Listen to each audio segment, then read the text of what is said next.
Successful people see opportunity in every failure. Normal people see failure in every opportunity. Both are right. Only one gets rich. Yeah, so this has been something I've been thinking about a lot, which is basically the shittiness of stuff, which is when you're growing in a business, it's very painful. When you're stagnating in a business and you're plateaued and you don't know what to do, it's very painful. When you're declining and you also don't know what to do, it's very painful. And so that means that all conditions of reality are painful. And so if pain is a prerequisite for reality, then it means it's just a signal that we are alive. And so in thinking about that, rather than pain as a problem, it is a signal that I'm breathing, and then becomes irrelevant. How do you ensure that you're not suffering unnecessarily? You know, pain can be a useful signal. It can tell you to move away from certain things that are suboptimal. Yeah. I probably have relatively contrarian views on this. But just even the judgment on pain, I relatively reject. Just like, pain is good, pain is bad. I mean, in the gym, to give a gym example, they found that the pain that you experience when you're going to work out, and there's a difference between like massive joint, you're like, oh, I just snapped a muscle, and like just feeling bad. But feeling bad has zero correlation to your performance in the gym. And so I remember reading that for the Olympic, weight teams, they talked about that. And I was like, oh, well, if it has no correlation, then it's almost irrelevant and I can just keep living my life. And so I think the ultimate version of the resilience that you were referencing earlier is, rather than, in the beginning, you're like, I feel bad. And then you think that should weigh on the decision of whether you do the thing that you're supposed to do. And then you start realizing that you can do the thing even though you don't feel good about it. And you start hypertrophying it. But I think the ultimate version of the hypertrophy, when the muscle becomes a tendon or it just becomes fused, is when you don't even consider how you feel. It's just not a thought. You just do it. That's that movement from sort of type 2 to type 1 thinking, from it being very conscious, very effortful, to it's just a reaction. I get up and I start to write. Right. And you don't use up any willpower.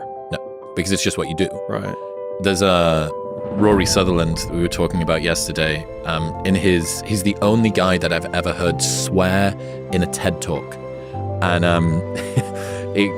he gave me this idea, which is kind of related. Things are not what they are. Things are what we think they are. For instance, you're doing a hard workout, which gives you a signature feeling. You're laid on the floor, panting, heart rate at 180, sweating from everywhere with the taste of metal in your mouth. This is oddly enjoyable. But if this exact same sensation was to spontaneously occur in your car while sat in traffic, you'd call an ambulance for fear that you're having a heart attack. Framing is everything. Rory Sutherland says, sometimes you just want to stand in the corner and stare out of the window. The problem is, when you're not smoking and staring out of the window, you're an antisocial, friendless idiot. If you stand and stare out of the window with a cigarette, you're a fucking philosopher. The power of reframing things cannot be overstated. It's significantly easier to find a way to reframe your experiences as enjoyable while you improve them, rather than waiting for them to be done before you give yourself license to be happy. So a friend of mine, she's a very, very successful therapist, and she always asks her patients when they come to her and say some terrible thing happened. She said, what would it take for this to be amazing? And so, for example, a lady comes, says, we're getting a divorce. And she says, so what would it take for this to be amazing? And so it just completely shifts the reality of like, okay, how could this be an amazing thing that could happen to me? And this is relevant for me, shifting gears, because we just had a big tryout inside of our company for a presentation slot that we have at an event. So we had a bunch of the leaders in the company. It was like the fucking Hunger Games. Yeah, we put a cash prize out. Fight to the death, pitchforks. We did. No, we put a big cash prize out there. Oh yeah, I totally did that. I told them, I was like, I'll have no expression. Just in a toga. Yeah, exactly. And I could tell that some of them were nervous. And I thought about this because, I speak a fair amount and I don't get a lot of nerves in general, and I have a whole bunch of thoughts on that. But the most basic one is that if you're still feeling anxiety, which many of them were like, hey, I'm so nervous, or hey, I have a lot of anxiety before going up. I thought about it, and champions just interpret anxiety as excitement.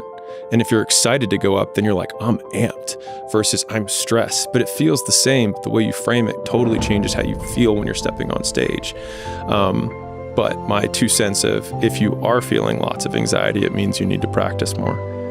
That's just my 2 cents. And that comes for everything, whether it's to have a meeting or give a presentation or write an email or do a book. Like if you feel nervous before you release it, then you probably didn't work on it enough. And I think the reality is that most people, to get not anxious about whatever they're doing, you have to do it so many times that by the last time you're doing it, you're bored of it. Like you don't even want to see the thing again. When you're sick of it is the point where you'll have no adrenal response to the stimulus because you've seen it so many times. You could do it in your sleep because you hate it at this point.